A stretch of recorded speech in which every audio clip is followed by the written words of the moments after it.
Começando mais uma edição do Torcida Podcast. Sim, senhoras e senhores. Torcida Podcast de hoje... Como é que eu vou explicar?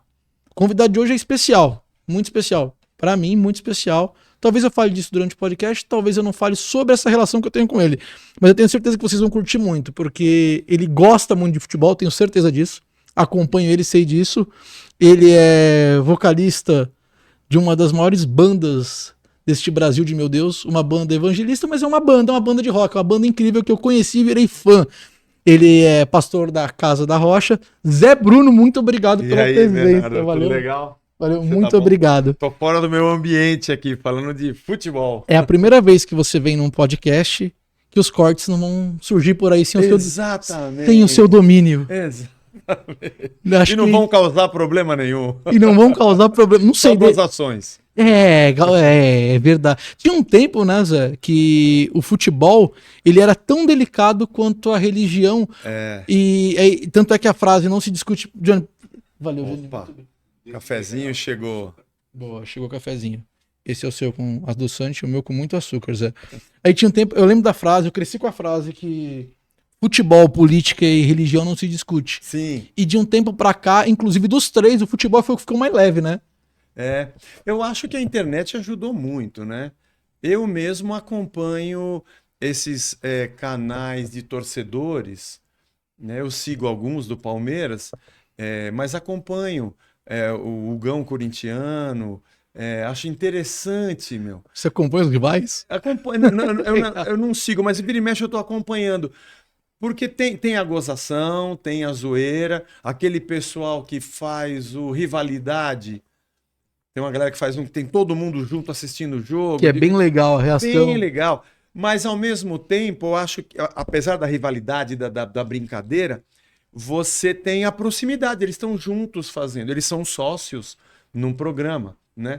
E às vezes, quando tá fora daquele momento quente da disputa, da final, da classificação, você tem os comentários e o cara que é sincero, ele fala, não, o seu time tem esse ponto de positivo, isso que não. Tirando a hora da discussão, eu acho que isso ajudou, viu? É saudável. É saudável. E eu acho que de um tempo pra cá, acho que sei lá, de 6, 7 anos pra cá, o futebol que era o mais difícil de discutir dentre as três situações que eu citei, o futebol virou o mais tranquilo. O mais tranquilo. E a religião e a política hoje... Sempre foi, né? Mas foi a mais difícil. Mas a política hoje é insuportável discutir. Já foi mais tranquilo. Não que já tenha sido mais tranquilo. Já foi mais fácil falar sobre política. Hoje é insuportável. E religião também... É porque a política virou uma religião. E a religião tem contornos políticos. Por isso ficou difícil as duas. Elas se conversam. Infelizmente elas se conversam. Muito. Né? E conversam bem. Quando eu falei quando eu toquei no assunto, eu falei, não, os cortes, pelo menos dessa vez, não são cortes que vão viralizar sem o seu domínio. Pra quem tá chegando no Torcida Podcast, o Zé, Zé, talvez você seja o crescimento orgânico de rede social que mais me impressionou nesse tempo todo que eu tô em rede social.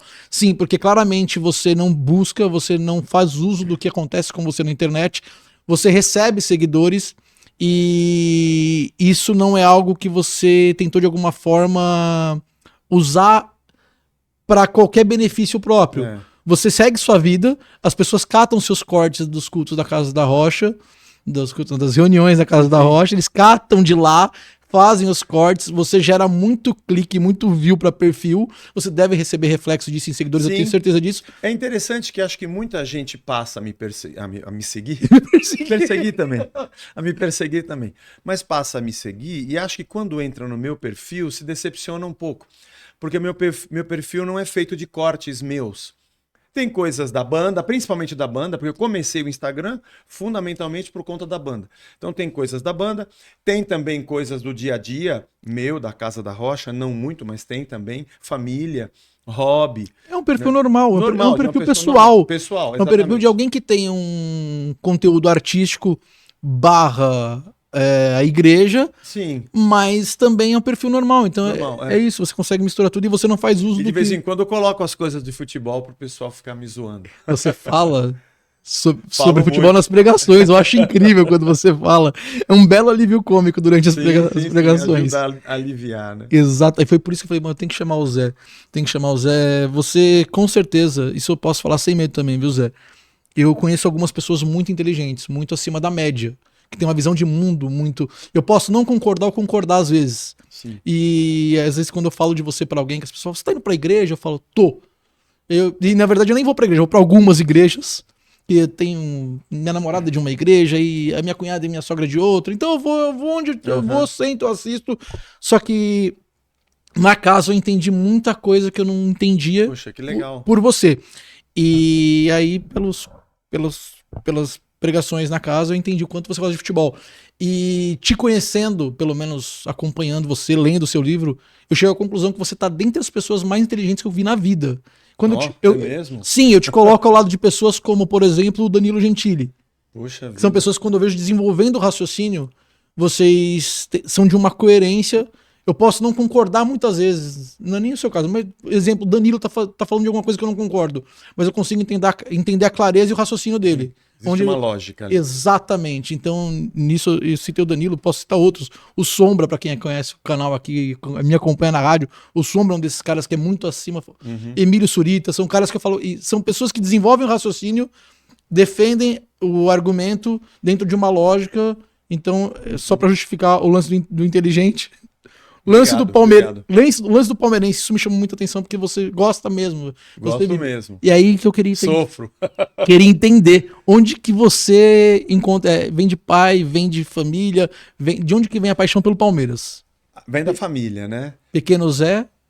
Pequeno Zé, meu avô vem da Itália para o Brasil, se torna palmeirense, Palestra Itália. Ele veio para o Brasil em 25. Mas ele vem e a minha avó só vem pro Brasil em 40. 25 ou 24, 40 ou 39, eu preciso depois pegar os documentos para ver direitinho. Certo, já tínhamos um Palmeiras estabilizado. Mas ele casa com a minha avó, é muito interessante a história. Ele tenta vir pro Brasil, ele tá ali passado um pouco o início da Primeira Guerra Mundial, ele tenta fugir pro Brasil, né? Ele vem de clandestino num navio. Como muitos italianos, né? Mas ele é preso. E aí o meu, que não era, mas passou a ser meu bisavô, paga a fiança dele e diz, esse é o dote e você casa com a minha filha. Essa é a minha avó, contou isso pra minha mãe, essa história. Então ele se casa com a minha avó engravida, tem o filho, mas ele vem pro Brasil para tentar a vida para depois trazê-la para cá. Mas esse trazê-la para cá demora 15 anos.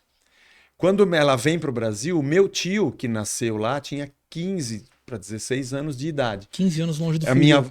Exatamente. Minha avó engravida e meu pai nasce aqui em 40. Então meu pai tem uma distância grande do irmão, né? Meu pai é um filho já do meu avô, já mais velho, né? Temporão que falam? Temporão, temporão, né? É o que vem bem depois, né? Então meu tio, meu avô já eram palmeirenses. A primeira memória que eu tenho de Palmeiras é de 1974, eu sou de 66, então eu tinha 8 anos de idade, eu não sei quando é que foi a final, Palmeiras e Corinthians, gol de Ronaldo. Eu tenho quase certeza que esse jogo foi televisionado pela Cultura, pela Gazeta, não sei. Eu sei porque eu fui para casa do meu tio com o meu pai por causa do jogo. E tem esse gol do Ronaldo e o Palmeiras é campeão. E eu nunca mais esqueci isso. De vez em quando eu acho no YouTube, vou lá e vejo em preto e branco o gol do Ronaldo e tal. E o Palmeiras é campeão paulista naquele ano, em 74. E é dali pra frente que você cria o vínculo. Mas Sim. justamente um pouco depois dali pra frente é quando entra a fase mais triste do Palmeiras. Exato. Eu me lembro ainda do Campeonato Paulista de 76. O Palmeiras, se eu não me engano, ganha do 15 de Piracicaba, ou... acho que é isso. Depois joga com o São Paulo o último jogo, mas já é campeão.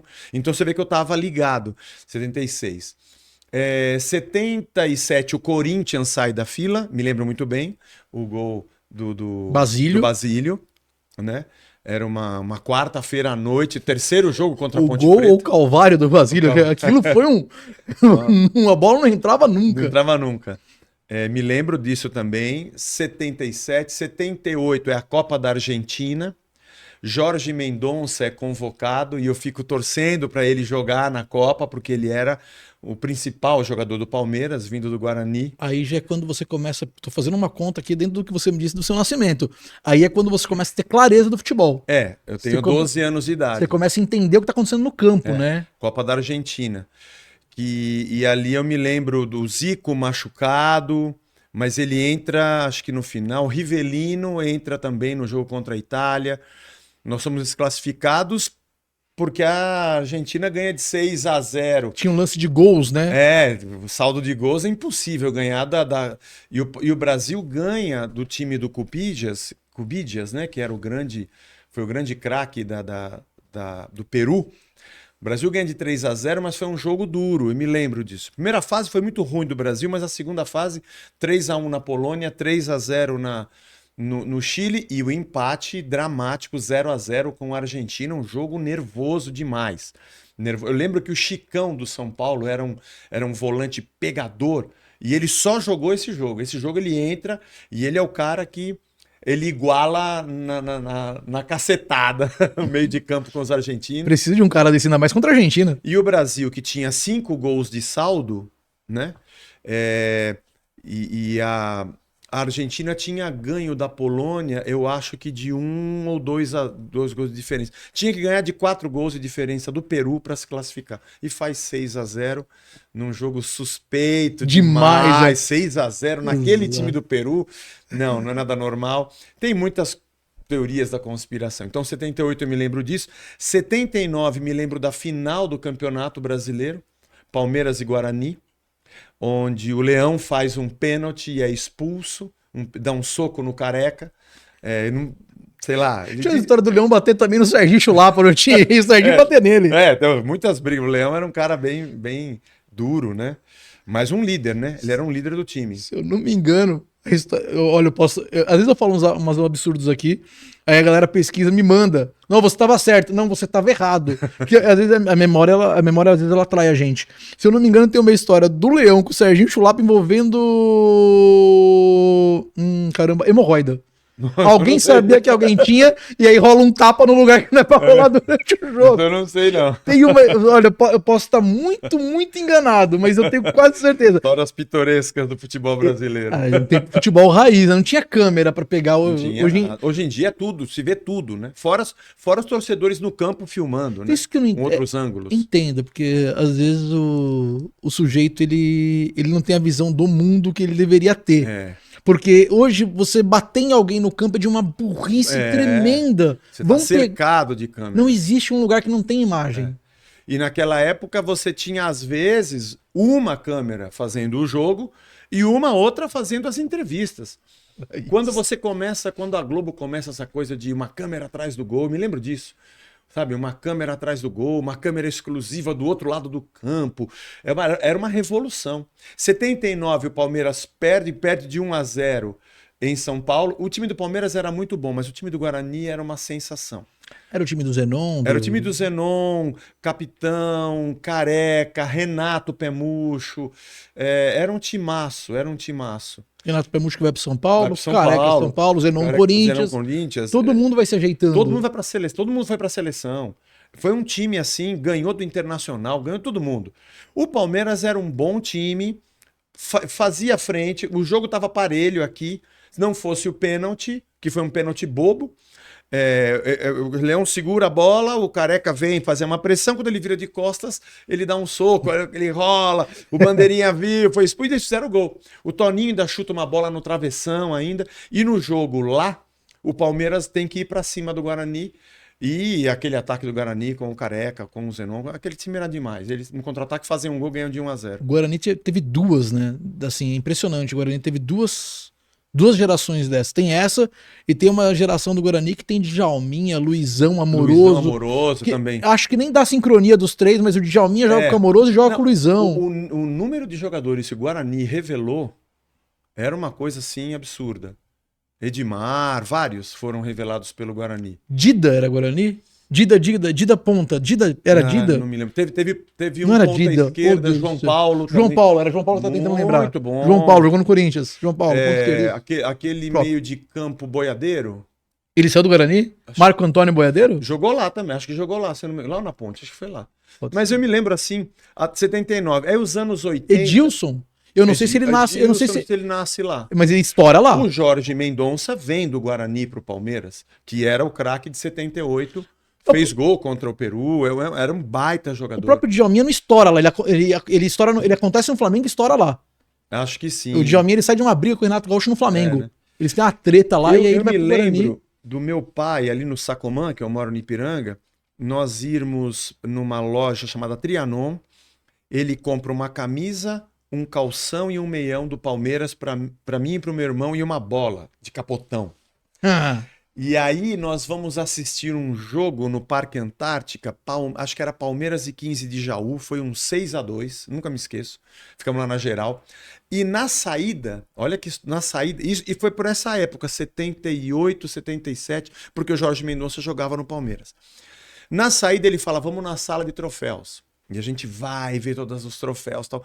E quando a gente sai, o estádio tá vazio, porque a gente demorou na sala. Era um domingo de manhã, nunca me esqueço. Tinha jogos às 10 da manhã. A gente sai já na hora do almoço. Os jogadores tinham os carros dentro do estacionamento. Ali dentro do Parque Antártica, aquela entrada pela rua Turiaçu, que hoje é Rua Palestra Itália. Acabou o jogo, a torcida foi embora, os jogadores saindo e vocês saindo. Nós saindo, tava Pires, Rosemiro, lateral direito, Pires era o médio volante, e o Jorge Mendonça, que era o grande craque. Meu pai assina a camisa dos meninos, os três assinaram as nossas camisas. Caraca. Eu não sei que fim deu essa camisa, se perdeu no tempo, não guardei, não sei. Casei, mudei de casa, sei lá o que aconteceu. E era um tempo que era muito difícil, você falou aqui. Não, meu pai comprou. Hoje é tão simples. Hoje você vai na porta do estádio, tem camiseta nos varais, as paralelas. Tem e era aquelas camisas assim, de algodão, grossa, bordada. Era difícil comprar, era caríssimo. Eu lembro que ele assinou. E depois, olha que interessante, em 2003, que o Palmeiras está na segunda divisão, 2002 que ele cai, acho que foi 2002. 2002, 2003, ele tá jogando. O Palmeiras está jogando a segunda divisão, foi a primeira queda do Palmeiras. Eu tô em São Paulo e eu conheci o Josias, um amigo, que era um cara muito bem relacionado com um monte de jogadores. Ele era corintiano, mas eu acho que ele é irmão do Miller, se ele estiver assistindo, um abraço pro Josias, por parte de pai, eu acho. Mas ele era irmão do Miller, é um cara que muito bem relacionado. E ele conhecia o Pires. Caraca. E ele falou assim, Zé, você quer ver um jogo? Tava na segunda, era Palmeiras e Vila Nova. Segunda divisão, uma sexta-feira à noite. Quer ver um jogo lá no Palestra? No Camarote? Vamos? O Pires tá lá. Vamos! Quando eu chego lá, eu revejo o Pires. Eu era um menino de 12 anos, a mesma fisionomia, o cabelo um pouco branco, né? Converso com ele, conto essa história toda, que ele assinou a minha camisa. Ele, o Rosemiro, era também um cara conhecido, foi um ícone do Palmeiras, né? Fez parte do time que tinha o Edu Bala, depois mais pra frente teve Baroninho, mas tinha Ney. Edu Bala jogou no Santos. Edu Bala, Ney. É o mesmo? Toninho. É o mesmo, não é? Acho que é o mesmo. Joguei com o Edu Bala. Você jogou? Num resort. Tomei bronca do Edu Bala. E fui elogiado pelo Edu Bala. Edu Bala. E eu vi esses caras jogando. Eu cheguei aí no Parque Antártica e ver uma temporada, foi a única temporada do Pedro Rocha, que foi um dos craques do São Paulo, jogando no Palmeiras, no meio de campo. Pedro Rocha, o Pelé diz que é o cara que ele viu depois dele jogar mais bonito. Pedro Rocha era um cara, um camisa 10 elegantíssimo, uruguaio, da seleção uruguaia. Jogou muito no São Paulo. É o Pedro Rocha que termina, ele vai recuando com o passar dos anos. Não sei. Não é ele que faz o mesmo processo do Rincon? O Rincon começa como meia, vira volante. Exatamente. Não sei, mas ele jogava muito bonito, o Pedro Rocha. O jeito que ele matava a bola, tocava a bola, era assim um uruguaio de uma elegância incrível. Eu cheguei a ver ele ao vivo jogando. Então eu tenho essas memórias afetivas, sabe? Então a família de palmeirenses é enraizada em Itália, vocês, Itália, né? camisa da Azzurra. Não tá aí à toa. Meu pai e meu tio, na Copa do Mundo, torciam pro Brasil, são brasileiros, mas quando a Itália jogava, torce pra Itália. Se jogava Brasil e Itália, torço pro Brasil. Se a Itália passa, a gente torce pra Itália. E eu guardo isso, quando eu fico triste que a Itália não se classifique. Quando ela se classifica, eu assisto e torço pela Itália. Final do Tetra, essa galera tava junto? Meu tio era vivo, sim, mas torcendo pro Brasil. Torcendo pro Brasil. É. Sim, torcendo pro Brasil. Todo mundo torcendo pro Brasil. Torcendo com o Brasil vai com uma pontinha de dó. Mas quando a Itália jogava, eles torciam pra Itália. Sensacional. Meu tio era italiano, né? Italiano brasileiro, né? Ele veio pra cá 15 anos. Com 15 anos, italiano. Tinha o sotaque. Tinha, meu tio... Falava com a mão. Falava com a mão, falavam o dialeto lá de Montazzoli, onde eles nasceram, né? Então era um italiano diferente, né? Falava com a minha avó, falava com os tios, né? Porque meu avô veio com os tios, né? O tio Mário, o tio Felice, a tia Nina, eram os tios que vieram, né? Todos vieram de lá. Todo mundo trouxe as famílias e foi fazendo a vida aqui. E ali no Ipiranga era como um... E fora os patrícios também. Bruno, meu Bruno é sobrenome, não é nome. José Antônio Bruno, né? Era tudo Bruno. Então tinha os Bruno, tinha os San Giuliano, os Di Francesco, os Ruggieri, era tudo do mesmo lugar ali. Segundo Bruno na sequência. Aqui no Torcida, eu não sei se o Bruno que estava semana passada é sobrenome. O Ivan Bruno, narrador da Band. É mesmo? Eu não sei se é sobrenome. Eu vou perguntar pro Ivan. O meu é sobrenome. Vou perguntar pro Ivan se é sobrenome. Faria essa pergunta. Eu já fui no Museu do Imigrante, mas o meu avô não passou pela hospedaria. Ele, quando veio, ele deve ter já vindo com um lugar para ficar, uma casa, porque Giuseppe Bruno, nesse ano 24, 25, não tem. Lá tem os registros todos, né? Não tem entrada dele, né? Pela hospedaria do imigrante. Então, família de italianos. Muitos relatos, memória é muito boa, isso vai me ajudar muito daqui pra frente no Torcida. Memória é muito boa, Zé. Qual foi o jogo que te marcou? O jogo que me marcou? Se você pudesse voltar hoje, apareceu aqui o DeLorean, o doutor abriu a porta e falou, Zé, vamos dar um rolê, você tem direito a assistir um jogo de novo. Teve um jogo... Deixa eu tentar lembrar. Eu acho que é de 79 ou 80. Palmeiras e Flamengo no Maracanã. Era o time do Pedrinho. Pedrinho, lateral esquerdo, que depois foi para o Vasco. Ele era um dos líderes desse time e o time do Palmeiras era um time de garotos. O técnico do Palmeiras era Tele Santana. Antes dele explodir no São Paulo, ele foi técnico do Palmeiras. Foi 79... Antes da Copa, inclusive, de 82. Que Antes da Copa, porque o Tele vai para a Copa pelo trabalho que ele faz no Palmeiras. Quando ele volta da Copa, ele vai para o São Paulo. Aí ele estoura no São Paulo. Ele vem de Minas, né? Ele é mineiro. Mas o trabalho que ele faz no Palmeiras é fantástico. E o Palmeiras ganha de 4-1 do Flamengo do Zico, dentro do Maracanã. Caraca! Dentro do Maracanã. É o time do Zico que é um time embrião do... Eu não sei se eu tô falando, não sei, tô aqui tateando, eu não sei. É um tempo que eu não tenho muito conhecimento. Mas é o embrião daquele time do Flamengo de 80? Sim, sim. Aquele time que foi incrível. E ele já era o Zico. Aliás, ele faz o gol de pênalti, né? Que o Palmeiras faz 1-0, o Flamengo empata e depois o Palmeiras faz 3. Teve gol do Zé Mário, acho que teve um do Pedrinho. Eu não lembro todos os gols, mas se a gente procurar aqui no YouTube, a gente vai achar. Eu acho que é 79. E esse time do Palmeiras, ele passa pelo Flamengo, ele vem assim arrebentando no Brasileiro, mas ele perde do Internacional de Porto Alegre, perde aqui no primeiro jogo e o segundo jogo eu acho que a gente ganha de 1-0 ou empata 1-1 lá, mas aí era o time do Falcão, Batista, aquele Internacional... Era um Internacional fantástico. E a minha tia teve um segundo casamento com um gaúcho, que era fanático pelo Internacional. Mas que sorte! E ele falava do Internacional e falava tal. Então eu acompanhava um pouco, né? Ele era meu tio postiço, né? Casou com a minha tia. Sim. E ele falava muito Internacional, eu gostava de futebol. E o Falcão era o grande cara. Não, esse jogo acho que é de 70...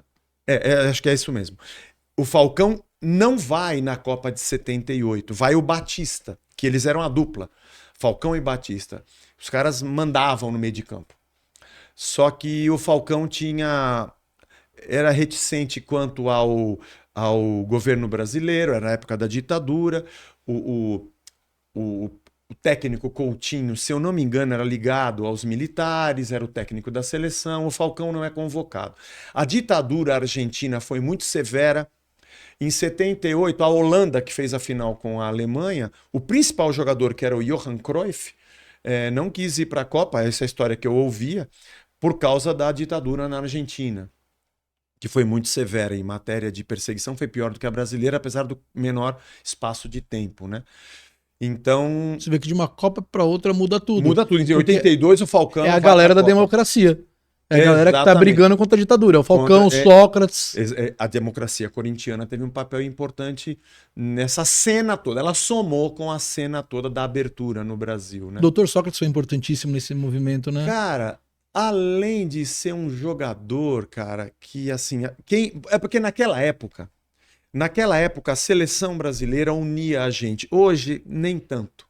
Mas naquela época todo mundo torcia pelo Zico e pelo Falcão porque eles eram da seleção. Na seleção, ele não é do Corinthians, do Flamengo, somos nós, é a nossa seleção. A seleção conseguia abraçar todo mundo, sabe? Mas- E não tinha quem olhasse.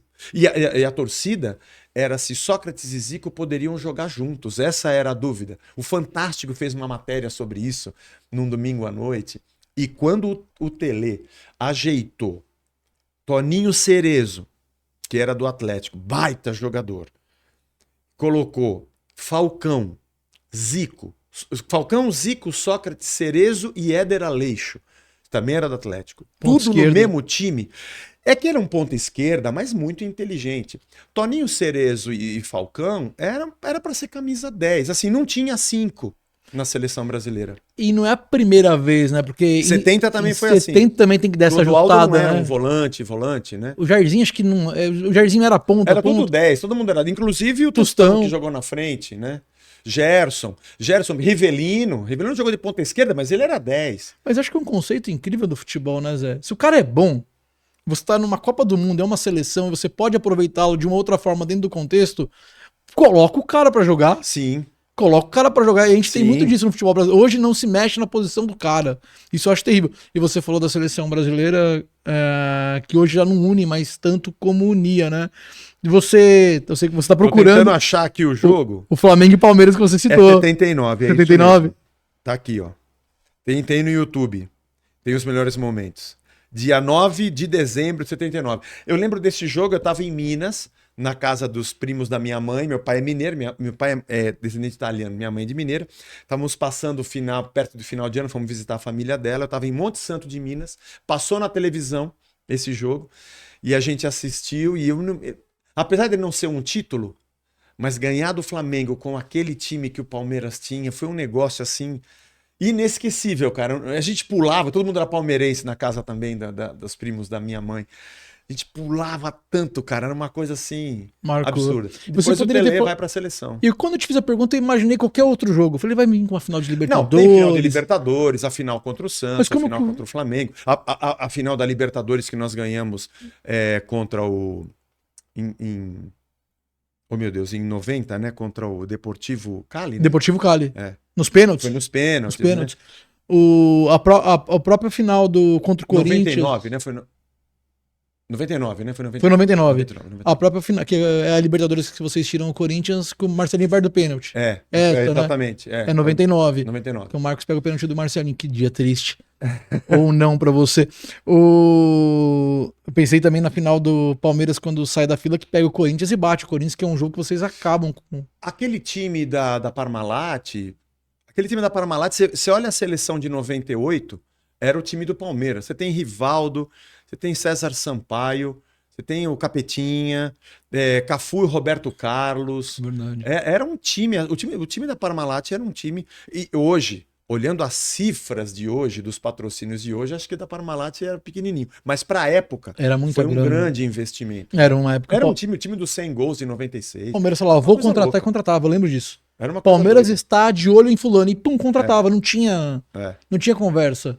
Aí tem um tempo que isso começa a dificultar um pouco porque os times que têm os jogadores que podem vender pro Palmeiras começam a entender que o Palmeiras tem muito dinheiro, então dá pra começar a extorquir mais dinheiro na negociação. Aí começa a travar um pouco, eu lembro disso. Depois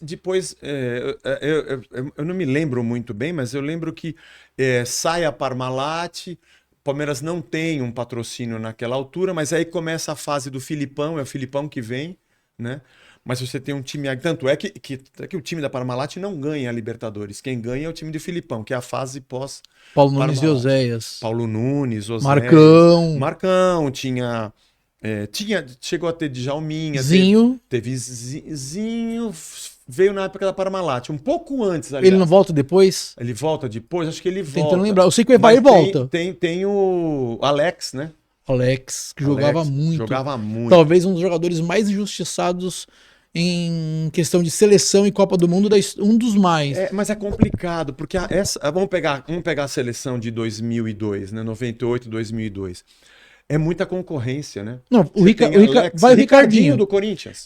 Quando tem acho que se eu não me engano, pô, minha memória, o Emerson volante machuca a clavícula num treino e aí tem que convocar alguém. Todo mundo esperava a convocação do Alex e aí vem o Ricardinho.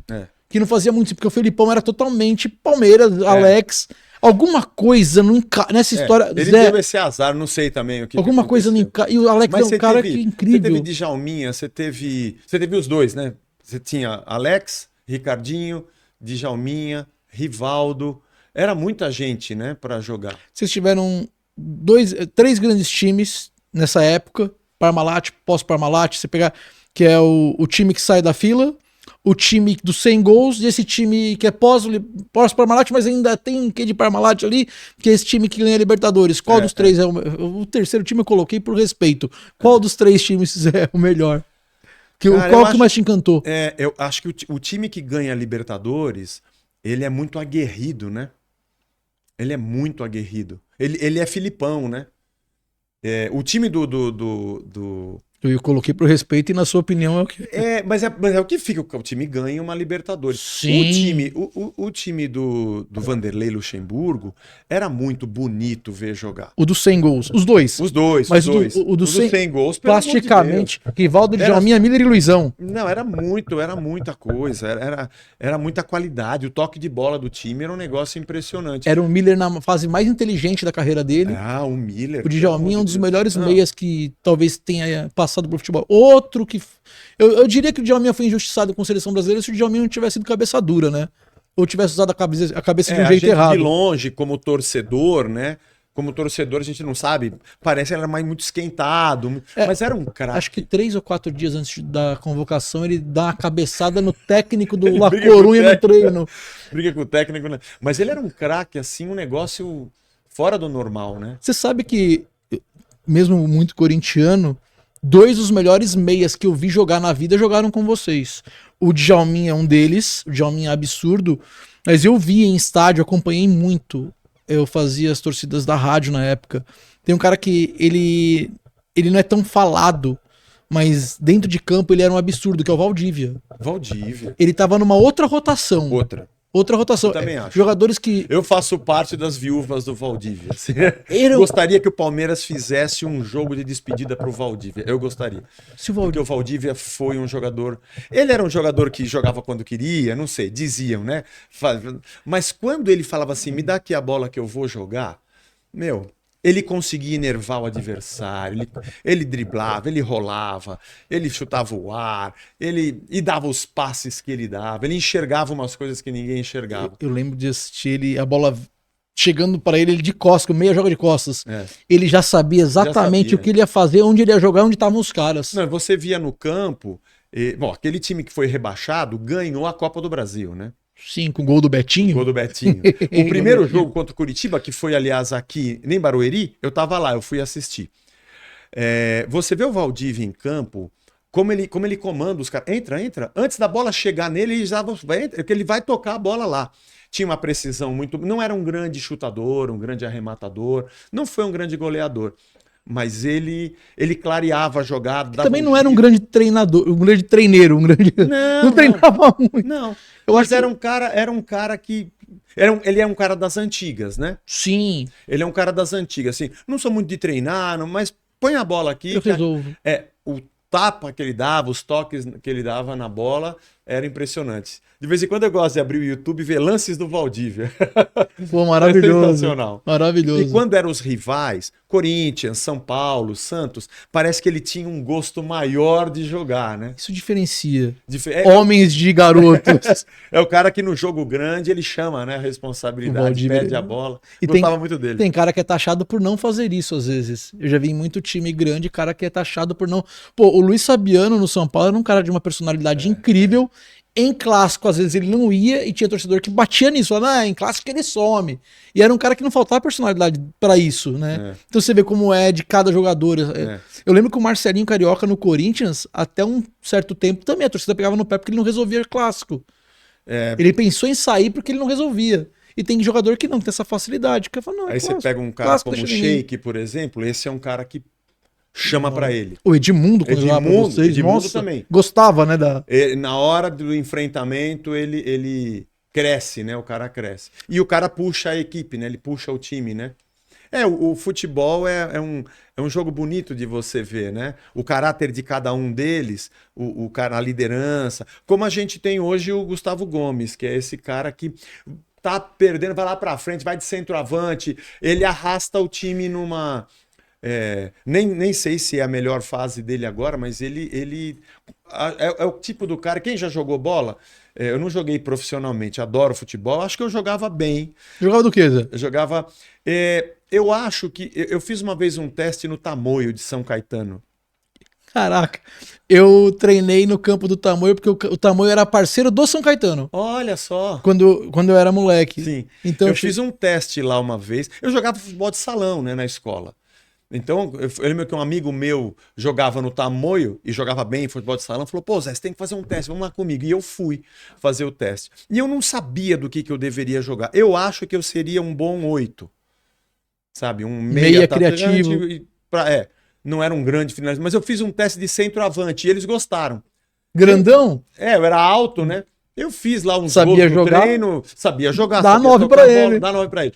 Minha mãe não gostou, falou que eu não devia, não quis que eu continuasse. Então minha carreira parou cedo. Com 12 anos eu tinha parado. Você é do tempo que o jogador de futebol era vagabundo? Tinha isso, vai né? Jogar bola, vai estudar. Eu tive um tio que passou, ele era meia esquerda, passou num teste do São Paulo, lateral esquerdo. Meu avô não deixou, tio Cosmo, finado tio Cosmo, responsável por eu ser corintiano. E aí depois ele com quase 30 na várzea, o Marília vem atrás dele, se eu não me engano é o Marília. Olha só. E meu avô também não deixa. Fala, não vai, coisa de vagabundo. O Marília foi um time importante aqui em São Paulo, o MAC. Era um tempo bom, o tempo que o Marília era bom, né? Ferroviária. O tempo que os estaduais eram grandes, né? Exato. A Libertadores... Nem sei se justifica existirem mais. Eu acho que a Libertadores, quando a Libertadores ela se torna grande, Zé, eu acho que ela mata os estaduais. Porque a gente dividiu o ano em estadual e nacional. A Libertadores ela espreme o estadual e aí vira nacional e continental. É verdade, pode ser, uma boa teoria. Porque uma pena. Os times brasileiros nunca deram grande importância para a Libertadores. Essa é a verdade. Na minha assim, infância, nem se falava muito disso. Tanto que o Santos tinha, o Santista não tirava um sarro da gente. Não era um título. A coisa muda quando o São Paulo ganha. Eu acho que era tão importante ser campeão brasileiro e o futebol brasileiro era tão grande no mundo que ganhar um campeonato aqui era ser o melhor da América do Sul, não importa. É isso. Parece que a Libertadores era tipo assim, juntaram o resto aqui da América do Sul para ter um campeão, mas não se compara ao Brasil. Era mais ou menos assim, tá bom, ser campeão da Champions é a coisa mais importante. Se eu vou jogar Intercontinental, nem tô dando muita importância. E é isso, é esse sentimento que eles têm lá. Mas aí... o campeonato, o Brasil já não é mais tão grande e nós estamos cheios de jogadores da América do Sul aqui, né? Isso é um ponto de vista que eu nunca tinha pensado e eu acredito que tem muito o lance do São Paulo ganha, tem uma proporção a Libertadores. O Flamengo ganha, né? Em 80... É que eles estão no Rio de Janeiro e era mais distante. A realidade para nós paulistas é a do São Paulo. Mas o Flamengo foi primeiro, né? O Grêmio também acho que foi antes que São Paulo. O Grêmio é antes do São Paulo, em 80 tem alguma coisa. O Cruzeiro acho que também é antes. Sim. O Grêmio é em 83, 84, alguma coisa. É o Grêmio do Renato Gaúcho. O Grêmio do Renato Gaúcho, exatamente. Que ganha, o São Paulo vai ganhar em 92, 93. Sim, pelo menos aqui em São Paulo. Aí começa uma disputa aqui, aí a coisa que fica importante. Santos já tinha, São Paulo ganha. Quando o Palmeiras ganha e o Corinthians não tem, aí começa dentro aqui de São Paulo ganha. Sim. Que a piada não tem Libertadores, ela ganha uma proporção gigantesca também. E aí eu não sei, você tocou num ponto que eu nunca tinha pensado. O número de sul-americanos no futebol brasileiro, isso também mostra, evidencia e você começa a ver a Argentina ganha a Copa do Mundo. o futebol argentino se destaca, mesmo você tem jogadores da América do Sul jogando na Europa, o mundo diminui com a gente começa a acompanhar o que acontece na Europa, a gente não acompanhava. Se é para a Copa do Mundo, eu nem conhecia os jogadores que jogavam lá. Era diferente. O mundo era outro, Tem né? 2 pontos aí que eu vou também te chamar a atenção. Eu acho que você vai... Não sei se você concorda comigo. Tem um negocinho chamado videogame. O videogame aproxima muito. O Wing Eleven, que depois vira Eleven, FIFA e Pro Evolution, isso Sim. traz... Tanto é que meu filho, ele se apega primeiro ao futebol europeu, meu filho tem 11 anos. Sim. Pra depois virar corintiano. Aí você começa a ter gente torcendo para os times da Europa de outros países, porque o mundo fica menor, né? A internet diminui as distâncias, né? E aí você começa a ter jogadores da América do Sul estourando lá. E o futebol no mundo se equipara. E o Brasil parece que atrasa um pouco no quesito organização, apesar de ainda ter muitos craques, né? Continua sendo uma fábrica de craques, né? E sabe um negócio que me chamou a atenção? Você falou do futebol argentino, futebol brasileiro, e você toca no assunto da ausência de craques, mesmo ainda tendo craques, a mão de obra, o talento dentro do campo. Eu fui pra Argentina uns 3 meses atrás. E aí quando eu desço em Buenos Aires de avião, que eu bato o olho num monte de campo. Um monte. E aí quando eu volto eu falo pra minha namorada, procura aqui em Guarulhos. Cadê os campos? Não, é incrível. A gente foi matando os campos, o que era terra virou sintético, e aí o futebol começa... Não que o futebol deixou de ser um esporte de periferia, mas o que a gente tinha de campo de terra, que abria espaço pro moleque da periferia, que é justamente quem profissionaliza... E na rua, eu jogava bola na rua, e na minha rua eu tinha aqui 2 esquinas, tinha a garotada que morava do outro lado da Rua Elba, onde eu morava, que tinha um outro time, o pessoal que do lado da Viancheta tinha um outro time, outra galera, na rua de trás, onde passava o ônibus, tinha uma outra galera, a gente fazia contra de rua contra rua. E do lado de baixo tinha 2, porque tinha um pessoal mais velho, aí tinha a galera do Largo, que era um outro time, então era bola pra tudo quanto era lado, Campinho de terra. Hoje não dá pra jogar, o bairro que eu Chinelo moro, na rua. e eu moro ali no mesmo lugar que eu nasci. Ali no Ipiranga. Não dá pra jogar bola na rua mais. Não é muito trânsito, é muita... O próprio campinho sumiu. Sumiu. Tem algum lá? O Heliópolis, eu moro do lado do Heliópolis, né? O Heliópolis era um campo atrás do outro. Hoje é uma cidade. É uma cidade. Os campos, poucos campos. Não, já não tem mais. Ali eu não sei. Eu me lembro da Portuguesinha, o Flamenguinho, que eu cheguei a jogar, e você ia pra lá, era um time, era um campo atrás do outro, assim. Diziam que tinha 50 campos lá, não sei se é verdade. Caraca. Mas você via um descampado e trave.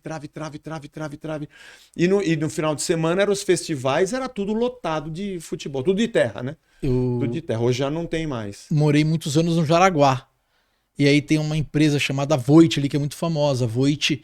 E atrás da Voit tinha um terreno enorme que devia ter no mesmo espaço, Zé, assim, descampado. Eu vou chutar um número aqui, 12 campos. 12 campos. Assim, era muito. Um grudado no outro. E aí no fim de semana todo mundo tinha os times que já tinham os campos e os horários que eles jogavam. Então você chegava lá, num sábado, estavam rolando 5, 6 jogos dos 12 de várzea mesmo. Rede, campo demarcado, todo mundo de uniforme, sem contar as peladas nos outros campos. É isso aí. Isso faz falta. Era muito forte. Isso matou um pouco do futebol brasileiro. A ausência disso. Pelo menos aqui em São Paulo era assim, né? Mas o Brasil ainda é uma fábrica de muitos craques, né? É o que mantém o Brasil, acho que, de pé, né? Como futebol ainda, né? Porque você começa a ter os anos 90, times organizados que não tinham tantos talentos, mas taticamente eram times muito bem organizados. Mas hoje, a gente dizia que o estrangeiro era cintura dura. E o brasileiro é que tinha a ginga.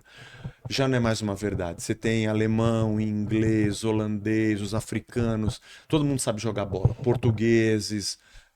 Todo mundo sabe jogar bola. Meu irmão Bruno, de nome. Meu irmão Bruno, ele falava já em 94. Ele falava: vocês vão ver o dia que os nigerianos, o dia que os africanos aprenderem realmente, taticamente, como é que funciona, ninguém mais pega os caras. Eles aprenderam e não é bem assim. Mas hoje eles dão um trabalho, eles jogam de igual para igual com as seleções grandes. Porque todo mundo cresceu também, né? E eles têm o raio do gingado que muitos países não têm. Mas você pega um Lamine Yamal, É um baita jogador, como o cara ginga, como ele dribla, como ele... Parece um jogador brasileiro. Em 70... Parece um jogador brasileiro. Porque o jogador brasileiro é o cara do drible, é o cara... Esse cara hoje aí dessa geração, Estevão. O Estevão, é esse cara. O Neymar, né, meu? A ginga do brasileiro, né? Você sabe que se ficar no 1 contra 1, você vai perder, ele vai passar por você, né? É a característica do futebol brasileiro. Que o Vanderlei Luxemburgo defende nas entrevistas dele, né? O Brasil tem que voltar a ser isso, né? Ele não tá errado. Não tá errado, é o que a gente tem de melhor. Não esquecendo a tática, não é isso, né? Mas eu não sei se hoje, quantos nós temos assim, né? Hoje. Essa desobediência tática e vinda realmente dessa característica do brasileiro decidir, do gingado, ela foi prejudicial e ela foi o que levou a gente a ser o país do futebol durante um tempo. É meio o que faz o veneno e o remédio é a quantidade, a dosagem, né? É mais ou menos isso. A Copa de 82, você olhar o toque de bola da seleção brasileira, cada ataque era um perigo de gol. Era uma coisa assim extraordinária. Eu me lembro de 74, eu ainda era muito pequeno, 74, mas eu lembro da festa. Mas a seleção da Holanda era uma que ganhou do Brasil de 2-0, que tinha Cruyff, Neskin, Van der Kerkhoff. O Cruyff era um jogador que parecia um jogador brasileiro, assim. Como ele gingava, como ele driblava, como ele passava. Era bonito demais de ver o cara jogar. É o Cruyff que apelida o Romário de Eugênio da Grande Área? Não sei. Ele foi técnico do Romário. Acho que é o Cruyff. Ele que inventou o tic-tac da Holanda. Do Barcelona. Do Barcelona? Do Barcelona. Perdão, do Barcelona, da Holanda. Da Holanda. Holanda é o carrossel. Os jogadores não tinham posição fixa. Não sei como é que eles faziam aqui. Um carrossel que imitou muito bem o do Mojimirim.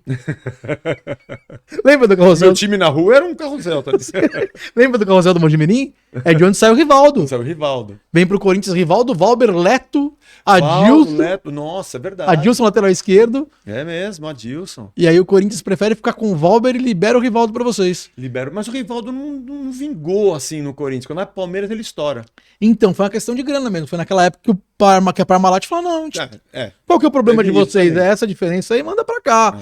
E aí, mas sim, ele joga muito no Corinthians, joga muito. Já jogou mesmo? O Rivaldo com o Marcelinho Carioca. Era uma dupla. E acho que tinha o Viola no meio. Se eu não me engano, Marcelinho, Rivaldo e Viola. Eles jogam muito, era bonito de ver. O Valber vem muito bem. O Valber depois joga pra vocês. Ele vai pro Palmeiras mais tarde. Vai, né? Vai pro Palmeiras mais tarde. E dizem que o craque desse time, Zé, era o Leto. Era o Leto, só que diz que o Leto ele tinha sérios problemas com a vida. Ele gostava mais da vida do que do futebol. Falam isso, né? Não sei. Porque dizem que quando eles chegam, eu lembro muito disso. Eu fiquei um tempo alojado no Mojimirim. É mesmo? E aí eu peguei resquícios dessas histórias. E dizem que o cara do time era o Leto. Não era nem o Rivaldo, nem o Valber. Olha só. Era o Leto, o Rivaldo, o Valber, que vem por eles, e o Adilson. E o Rivaldo é pra você, e o Rivaldo, bom. E o Rivaldo fora de série, né? Fora de série. Se o Rivaldo tivesse um pouquinho mais de marketing, ele teria o lugar de respeito que ele deveria ter dentre os torcedores. Porque ele jogou. Ele é um cara extraordinário. Jogou muita bola. Só que não no tinha, jeitão dele, né? Grandão, não tinha assim, o marketing, magrelo. não tinha a oratória. Ele não gostava da câmera, do microfone. Isso ajuda muito o jogador, né? Isso ajuda muito. Mas o Rivaldo ele merecia ser mais valorizado do que ele é. Mas sem sombra de dúvida. Jogador. Bom, foi campeão do mundo. Pentacampeão. Jogando tão quanto o Ronaldo Fenômeno. O Ronaldo e Rivaldo. Os dois decidiram. Os dois decidiram a Copa, né? Se você pega alguém que é mais suscetível ao marketing, vai falar, não, Ronaldo aquela Copa matou no peito. E não, os dois mataram no peito. Os dois mataram no peito. O time também era muito bom, né? Sim. Era um time massa. Sim, era o time do Felipão. Era o time do Felipão. Que jogava com 3 atrás. A gente nunca tinha visto um Brasil jogando 3 atrás, que era o Roque Júnior, o Edmilson do São Paulo e o Lúcio. Edmilson era mais meio volante, meio terceiro zagueiro, né? Isso. É que acho que eu não... Todo brasileiro é meio técnico, né? Sim, ainda somos. Já fomos mais. O esquema tático de 3 zagueiros, quando você tem o terceiro zagueiro que tem essa capacidade de ir para frente, fazer primeiro volante, voltar, marcar, sair jogando, porque o esquema tático tem muito a ver com o jogador que você tem também, né? Não é só chegar e colocar um esquema tático. Tem a ver com as peças, as funções que cada jogador faz, né? E essa função que você citou, poucos jogadores sabem fazer do jeito que ela tem que ser feita realmente. Eu lembro que o São Paulo tinha um jogador que fazia isso muito bem, o Valber. O Valber? Ele era muito... E, assim, o primeiro que eu lembro fazendo essa função, eu posso estar de novo sendo treinado pela minha memória, hein? O Lothar Matthaus. Sim. Ele era Você não sabe se ele é um meio de campo, se ele é um segundo volante, se ele é um primeiro marcador. É um cara que é uma característica ali no meio de campo que o cara domina, ele domina essas valências. É meio que um líbero. Ele é um líbero, é. Meio que um líbero. A Itália sempre foi um time que tentava descobrir esse tipo de jogador e botava esse cara lá no meio. Cannavaro foi um dos ícones, né? É o cara que joga no meio de campo e domina aquela área ali, né? Marcando, saindo, tocando, organizando o time. A Itália teve ótimos jogadores. Eu lembro do Pirlo. O Pirlo. Ele dominava o meio de campo. Não era tanto o marcador, mas era um cara que dominava o meio de campo. Ele Os era cruzamentos, os passes, né? Mais marcador mesmo o Gattuso, né? O Gattuso era... Ele era bom nisso. O meio de campo é o lugar dos craques, que vai levando o time inteiro pro ataque.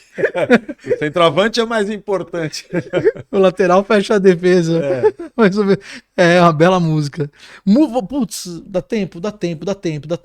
Música. Vamos falar de música e futebol. Música e futebol. Música e futebol é Essa muito bom. é muito boa, né? Tem alguma outra que você... Eu lembro de uma do Paralamas, 1-1, que eu acho maravilhosa. Esse jogo não pode ser 1-1. Que ele vai cantando... Ele canta com Bebeto e Romário, eu aposto. É a versão original. Eu lembro de uma versão ao vivo do Paralamas que ele... Na época da Copa ele mete com viola e... Não, era com Bebeto e Romário, eu aposto original. E depois acho que ele mete numa versão ao vivo com Ronaldo e viola, eu aposto, que era reserva. A galera...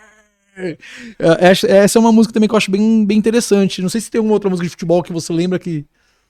Não sei, não me lembro. Assim. Biquíni Cavadão tem uma que é usada na Energia em Campo. É. Hoje é dia de comemorar, dia de esquecer de tudo, dia de ver o seu time ganhar.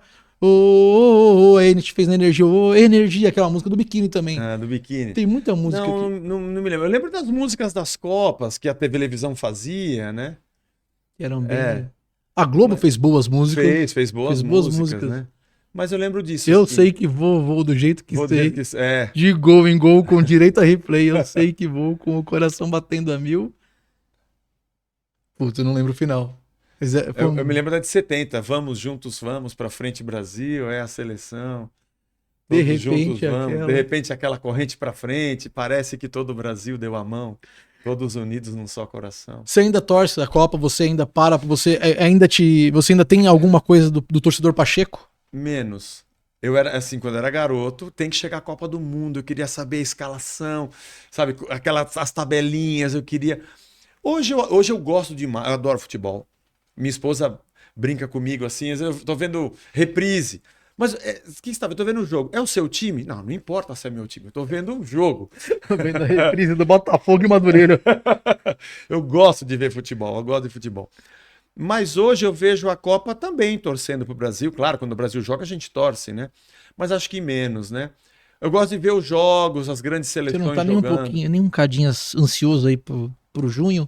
Não, acho que o Brasil pode ganhar, ele tem chance, mas eu acho que, eu não sei, acho que a Espanha, a França estão na frente da gente, a Argentina com certeza está na frente da gente. Claro que quando mede força, tudo pode acontecer. Mas as últimas Copas a gente tem caído nas oitavas, nas quartas, para a Bélgica, sabe, nós não estamos conseguindo nem passar essa primeira marola, né? Mas é possível a gente encarar uma Espanha, é possível. Um jogo tudo pode acontecer. Mas olhando a trajetória, a seleção... Mas eu acho que o Brasil pode... Eu fico pensando assim, nós temos um técnico que veio do Real Madrid. E o Real Madrid... é um grande time, mas ele não é um time como o Barcelona, um time de posse de bola, é um time de arranque, é um time de velocidade e quem segura? Vini Júnior, Mbappé, sabe? Rodrigo. É um time assim, ó, pá, né? E a gente tem o Vini Júnior, Rodrigo. Acho que se o Brasil for com... É que todo mundo que joga contra o Brasil vai ficar para trás esperando o Brasil. Não vai dar essa... Mas o Brasil, não sei se o Brasil é esse time de toque, de envolvimento. Que chama os caras para depois sair no... Eu acho que se o Brasil jogar como jogava o Real Madrid, nós temos muita chance, porque a nossa linha de frente é rápida e goleadora. Mas a gente não temos mais o camisa 10, o camisa 8 não existe mais, né? Como é que é o Com nome? todo respeito aos nossos convocados, Como né? que é o nome? Não é a Lenda do Herói ou a Saga do Herói? Oh, meu Deus do céu, acho que é a Lenda do Herói, que é o que é usado em filmes de super-heróis, Ah, mas também já foi usado no futebol. O Ronaldo viveu essa. Você acha que o Neymar, você acredita que existe essa possibilidade de. eu acho que existe. É a Lenda do Herói ou a Ó, Saga do Herói? todo torcedor é um técnico de futebol, né? Eu gostaria muito de ver o Neymar nessa seleção, mas ele jogando de 10-10.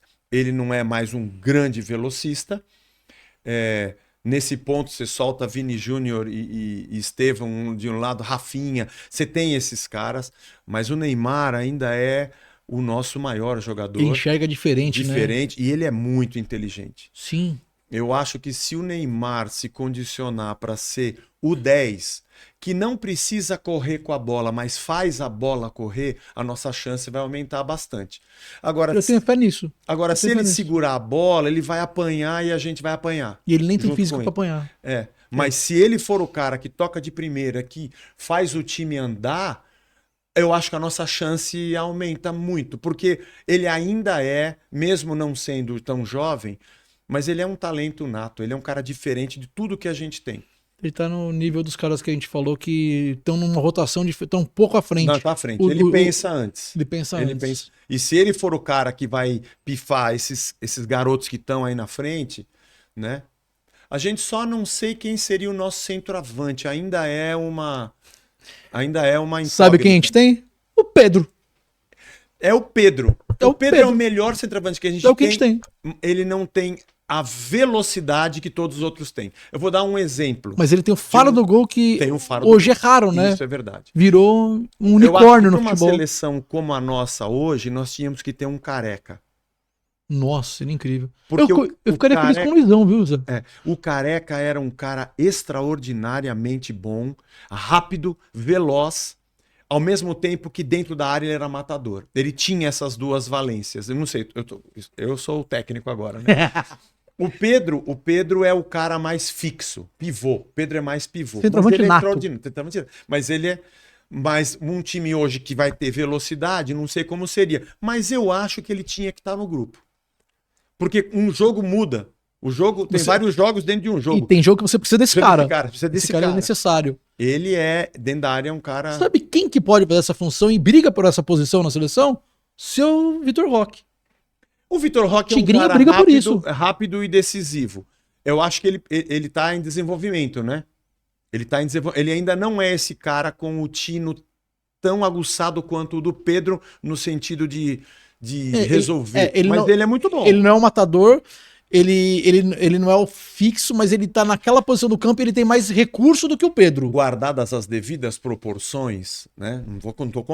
Não tô comparando. Boa, Zé. Mas- Yuri Alberto, até que enfim. Não. Mas o tipo de jogador. Não ri, não.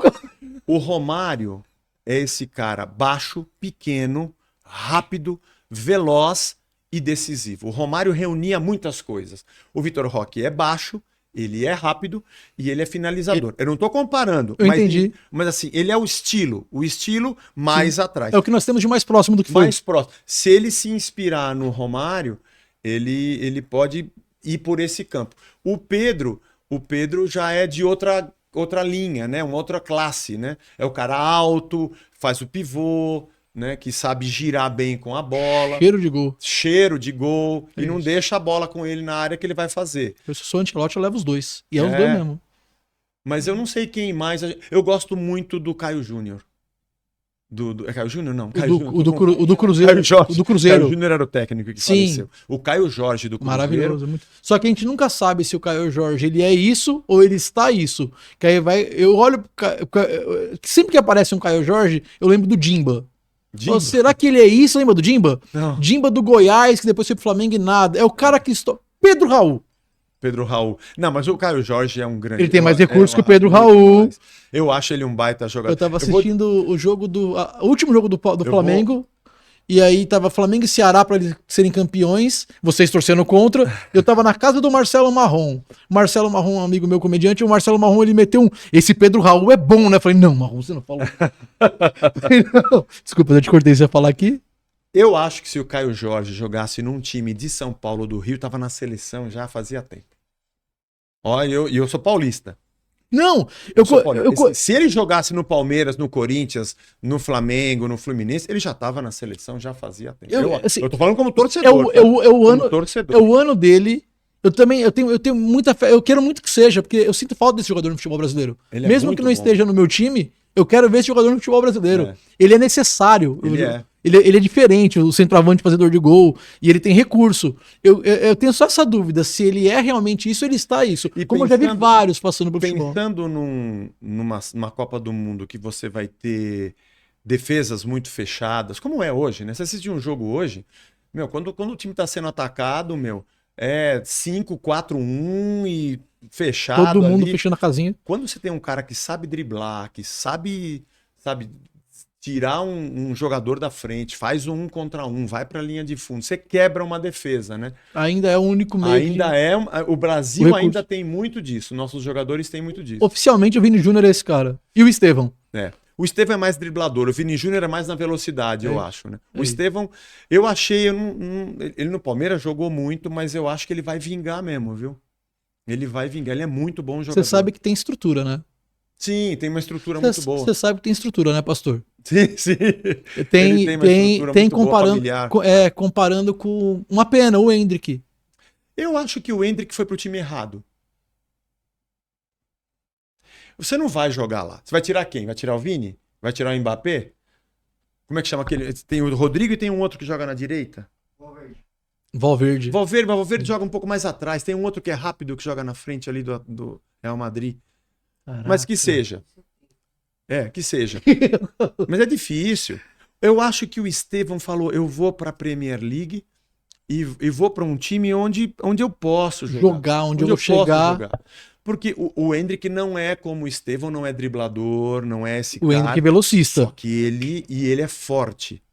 Ele é forte, velocista, marcador, chuta muito bem com as duas pernas. A esquerda é uma pancada. Uma pancada, eu acho também. Mas só que você tá num time que você não vai jogar e se você brigar muito... Eu acho que se ele sair do Real Madrid, ele vai ter chance. Quando eu falo da estrutura... Só pra deixar também claro pra quem tá assistindo a gente aqui. Quando eu falo da estrutura... Eu me baseio muito pelas entrevistas dos dois. Sim. Quando eu via... Não tô fazendo mau juízo do Endrick, nem tô dizendo que ele não tem a estrutura. Eu digo que quando eu via as entrevistas do Estevão, eu via um menino estruturado. Um menino acuado pelo microfone, um menino que tava ganhando o mundo muito cedo, mas com uma estrutura e um certo respaldo ao microfone. E o Endrick, eu senti o Endrick mais cru. E acho que isso, nesse primeiro momento, faz diferença. Pode ser que o Endrick tenha o tempo de maturação dele, que foi mais rápido pro Estevão. E pode ser que isso tenha feito a diferença. E pode ser que só esteja falando besteira, viu, Zé? Mas não sei, pode ser também, não sei. O Estevão teve mais tempo, ainda ele assistiu o Endrick, né? O Endrick, com 16 anos, ele estava jogando no time principal e todo mundo já cobra. E já com proposta, né? Ele pegou a trilha. Ele veio, você tem razão. Ele veio no vácuo. E ele veio sozinho. Já você pega os meninos que vieram depois, o Giovanni, o Luiz Guilherme, o mesmo Estevão, que veio depois, eles vieram assistindo o Endrick e vieram, né? O próprio Luigi. O Luigi agora, tem Sim. Esse outro que tá jogando agora, Caramba, que jogou o Mundial. Jogou o Mundial, não, perdão, jogou a... Não. Caramba, como é... Não é Lu, meu Deus, como é que é o nome? Muito bom, muito habilidoso. Alan, muito bom. Cauã, eu preciso que você fique mais aqui. Gosto muito do Marcelo. Inclusive, semana que vem, se você quiser, você apresenta e eu opero que você... Você tem uma memória incrível, Cauã. Parabéns. E o Alan não veio muito celebrado, hein? No começo do ano subiu Benedetti, Figueiredo, Luigi e Thales. Eram os 4 que iam subir. E depois, numa entrevista, eu vi o Abel falando, o Alan também veio. E ele veio como o 5º. E é um menino que o Figueiredo machucou, acho que volta, né? Veio também celebrado, é um bom volante. Vou falar baixo, porque isso pega mal pro cara que é o corintiano. Mas eu assisti a Copinha. Era em Barueri, eu moro em Osasco. Sim. E a dona do... Quem manda no barraco, mesmo não morando junto, a dona do barraco, quem manda no barraco, ela manda no dela e no meu. Ela é palmeirense, então eu fui assistir a Copinha de vocês, mais do que eu assisti do Corinthians, mas eu assisti mais a de vocês do que a nossa. E é o amor. É o amor, não submete a coisa. O Luigi era o cara. Sim, Ali era o Luiz, cara. era o cara. E ele é um menino muito bom. Talvez ainda não explodiu. Agora, o Alan, quando ele chegou, A maior. ele é muito forte também, disputa bem a bola, sabe driblar, cruza muito bem. Tem uma frase que eu nem sei se é dele, mas tem um amigo meu, companheiro de jornada aí dos jogos, o narrador do Corinthians, o De Paula. O De Paula, ele fala algo que eu acho que é muito verdade mesmo. Ele fala, Bernardo, o futebol, o aspirante, a categoria de base, até chegar até a copinha ali, da copinha profissional é outro esporte. É outro esporte. É outro esporte. Eu nem sei se é a frase dele, mas ele usa bastante. E eu concordo, assim, aí ali muda muito. Tem jogador que você fala, não vai ser isso, e aí. É engraçado E o cara isso, né? desenvolve mais do que o cara que tinha expectativa. No Corinthians a gente tem o famoso caso do Lulinha. Lulinha foi 10 de todas as categorias de base. Quando ele sobe, quem estoura é o William. Exato. A gente tem, pelo menos, lembrando aqui de Corinthians. O profissional é uma outra dinâmica, acho que e também de postura, não sei, o cara entra ali, porque no futebol profissional, ainda que o garoto possa subir sendo mais habilidoso, mas a tarimba, a experiência, a marcação, a ocupação do espaço de quem é profissional é diferente, né? Boa. Velocidade de raciocínio, não é só você driblar e fazer gol, né? Fazia muito tempo que eu não fazia 1h10 de Torcida Podcast. Olha só. E eu só vou puxar pro final agora, porque eu olhei aqui as notificações. O Rogério Vilela, meu amigo do Inteligência Limitada, falou: Bernardo, aí já é comigo. 1h30, 2 de podcast é comigo, não é com você. E aí, medo de tomar bronca do Vilela. Pô, então eu vou partir pro final. Infelizmente. É incrível, papo muito incrível. Futebol é muito bom, você tem uma memória muito boa, muito legal, muito, muito bom mesmo, Zé. Eu vou te chamar pra ser o técnico que você, em alguns momentos, foi aqui durante a nossa conversa. Eu sempre fecho Torcida Podcast pedindo a seleção do Palmeiras. Só que eu vou te dar duas opções. Você pode montar a seleção do Palmeiras que você viu jogar, ou você pode montar a seleção do Palmeiras de todos os tempos. Fica a teu critério. Ai, vamos lá. Você quer montar qual? Não, mas todos os tempos. De todos os tempos? É difícil, mas é difícil, né? Bora. Mas eu colocaria o Marcão no gol, Luiz Pereira e Antônio Carlos. Antônio Carlos Zago. Antônio Carlos Zago. Jogo demais. Jogo demais uns 3 grandes. Colocaria Cafu e Roberto Carlos, da Parmalat. E de Luiz Pereira e Zago, laterais Cafu e Roberto Carlos. Porra. E colocaria, acho que o César Sampaio de volante. Um volante só, tá? Porque senão não cabe os meias todos. Então 2 meias e 3 atacantes? Ou 3 meias e 3... Não, um volante e 2 meias. 4-3-3, 4-3-3. Boa. Aí no meio de campo, deixa eu pensar aqui, é muita gente. Você tem 2 meias. E tem que uma penca de... muita gente, né? Quero ver se deixar o Valdívia de fora. Exato, porque, ó, eu colocaria assim, ó. Tem Rivaldo, Djalminha, Alex e Valdívia. Eu coloco 2, deixo 2 no banco e coloco no segundo tempo. Mas esses 4 aqui, memória afetiva. Eu queria te dar muito um banho, mas eu não posso. Você tem que escolher 2 desses 4. Mas... eu vou deixar. Eu queria te ajudar, falar, põe 4. Se você quiser abrir mão do seu ataque e deixar 4 e um atacante também é contigo. E ainda tem o Jorge Mendonça ainda, que foi um cara que eu gostava demais do Jorge Mendonça. Mas acho que como memória eu vou deixar Jorge Mendonça e Rivaldo. Jorge Mendonça e Rivaldo. E agora na frente, cara, eu colocaria de centroavante. Ai, rapaz, quanto centroavante bom nós já tivemos. Mas eu acho que tem que ser o Evair. Caraca! Tem que ser o Evair, né? Evair foi o... Jogou muito. Mas teve muita gente. O maior cobrador de pênaltis que eu vi. Mas o Djalminha batia diferente, o Marcelinho batia diferente. Tá, mas eficiência, o Evair catava a bola. Você fala, mano, ele vai guardar, não tem jeito. E era ele era preciso. Era preciso. E eu colocaria então o Evair, se bem que teve Luizão, teve Edmar, mas eu vou deixar o Evair. E... Você tem 2 pontos agora. 2 pontos. Eu vou colocar Edmundo e Estevão. Pronto. Você jogou Estevão lá. Vamos colocar. Dudu, #chateado, Zé. Olha, o Dudu é um dos maiores da nossa história, cara. Acho que um dia poderia pedir perdão, uma e o outro. Palmeiras, presidência, Dudu, porque ele tem que ser homenageado. O Dudu foi um cara grande. Mas assim, como é que eu vou... Mas o Edmundo foi um cara... Eu achei seu ataque incrível. Edmundo foi pra Copa do Mundo, brigou com todo mundo em 98, ele era muito raçudo. Ele era um cara que puxava a torcida, né? Edmundo fica... memória afetiva. E eu coloco o Estevão, que é da nova geração, porque é um menino que espero que brilhe. E o Edmundo é um dos poucos caras que... Achei justo, achei do caramba. O Edmundo é um dos poucos caras que ele consegue ter isso com 2 times. Sim. Ele tem esse respeito no Palmeiras e no Vasco. No Vasco, Poucos jogadores conseguem ter esse mesmo respeito, em 2 clubes. Times. Você vai caçar, você vai achar um ou outro. Agora, tem muita gente aí, né? Você tem Baroninho... Rony Rústico. A gente tem...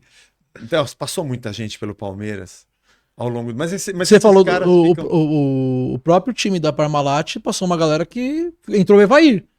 Mas o Zinho, um cara incrível. Não, o Zinho jogou muita bola. Mazinho. O Mazinho. O Mazinho, ele resolve uma Copa do Mundo. O Mazinho jogou muita bola. Ninguém fala, ele entra naquele time no lugar do Raí e acerta a coisa. Vou dizer até o Zé Roberto, que chegou tarde no Palmeiras, chegou velho, mas ele foi um cara extraordinário também. O Zé Roberto foi grande. Pastor Zé Roberto. Né? E o Fernando Praz. O Fernando Praz chega no Palmeiras numa fase... Eu coloquei o Marcos, mas o Fernando Praz, mas teve Leão, o próprio Gilmar, Sérgio, o Everton. É muita gente, né? Mas esses daí ficam a minha seleção. Gostei da seleção. Seu técnico. Mesmo você sendo técnico, você tem que escalar um técnico. Tem que escalar um técnico. Você precisa. Agora vai ser polêmico, hein? Ei! O Zé polêmico? Impossível! Nunca é, Zé! Eu fico com 3. O que o Tele Santana fez em 1 ano e meio ou 2, não sei, que ele ficou no Palmeiras, foi extraordinário, apesar de não ter ganho. O Luxemburgo foi o técnico do Brasil. O professor era incrível. O professor era incrível. E o Abel Ferreira que está agora. Zé, eu tô numa fase da torcida que o fora Abel é muito grande. Mas você viu que ele renovou, né? Renovou. Essa edição deve ir pro ar semana que vem. A gente tá gravando numa quarta-feira, onde o Abel renovou. Renovou ontem, né? Terça. Eu fiquei sabendo hoje. Eu fiquei sabendo hoje de manhã também. Vi no Morde a Sopra. Tava lá o cara do meu lado que dá as notícias, o Ranieri, falou: eu falei, mesmo. Renovou.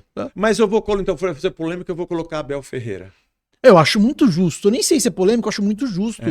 Porque eu acho que ele é um cara que, além de ser o técnico, de fora, né? Não conheço dentro, mas me parece que ele é um cara que estrutura a equipe em vários aspectos. Um cara ficar 5 anos num time é muita treta. Um time de futebol é um Big Brother, né? Todo mundo quer jogar. E os 2 últimos anos, onde tá pesou nesse momento aqui de renova ou não renova, nesses 2 últimos anos, ele ganha só um paulista.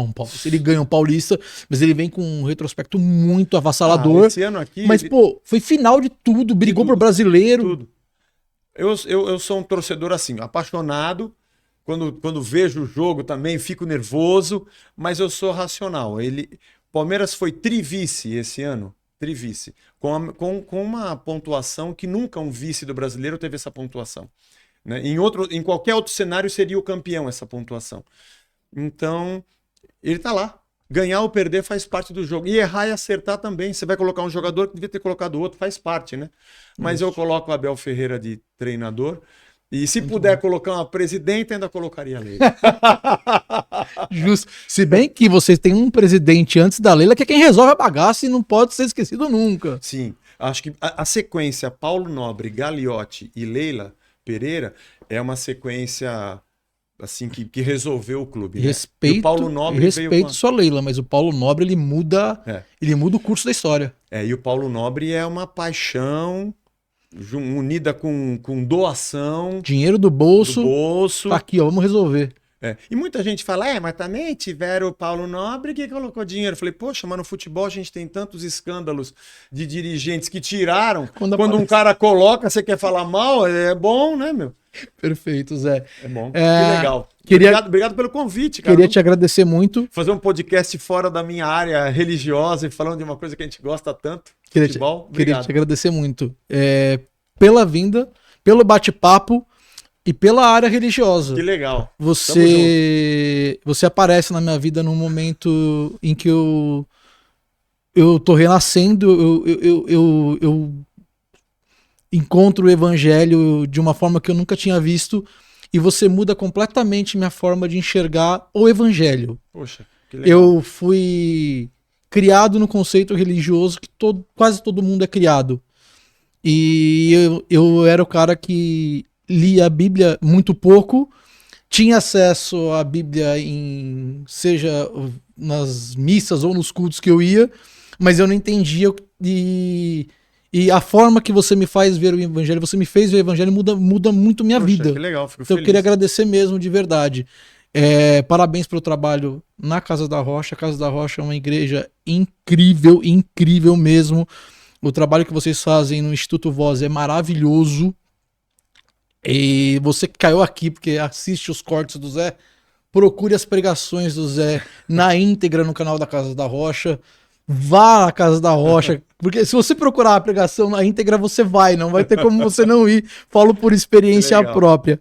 E parabéns pela banda Resgate. Eu não conhecia, foi pelos cortes que eu chego na casa que eu começo a frequentar. Agora tá firme e forte aí, rock and roll. E mais firme e forte do que nunca, eu acho, né? Porque nesse momento que o Zé tem um boom, a banda também acaba. Também tem. Chega uma galera nova, né? Isso é importante pra banda. Muita gente nova ouvindo. O nosso último álbum de 36 anos de banda é indicado ao Grammy Latino. Parabéns por isso. Parabéns. Ficamos super felizes. Acompanhei, torci demais. Estava ali acompanhando, torcendo. Obrigado pelo convite aí, por poder bater esse papo. Eu que agradeço você por ter topado, por ter vindo. Esse é o Torcida Podcast. Ficou aqui até agora. Vou te dar alguns recados muito importantes. Primeiro, você quer ter um podcast? Todo mundo quer ter um podcast. Quem não tem, quer ter. Podcast, todo mundo quer ter. REC 03 é onde nós gravamos. Fica aqui o convite para conhecer mais o trabalho dos caras. Procure no Instagram a REC03. Tá até aqui? É porque você curtiu. Então eu vou te pedir, por favor, se inscreva no canal, dá like, todo aquele protocolo que é importante pro Torcida Podcast continuar. Terceira temporada, espero que ela siga, que eu não preciso fazer uma quarta, que eu pare e volte. A ideia é que a gente pegue agora de verdade e faça com que fique contínuo, tá bom? Então, muito obrigado de verdade para quem ficou até aqui. Qualquer sugestão, qualquer comentário, vocês podem procurar a REC03 e reclamar lá. Elogios, manda no Bernardo Veloso, tá bom? Muito obrigado, valeu, tchau, tchau.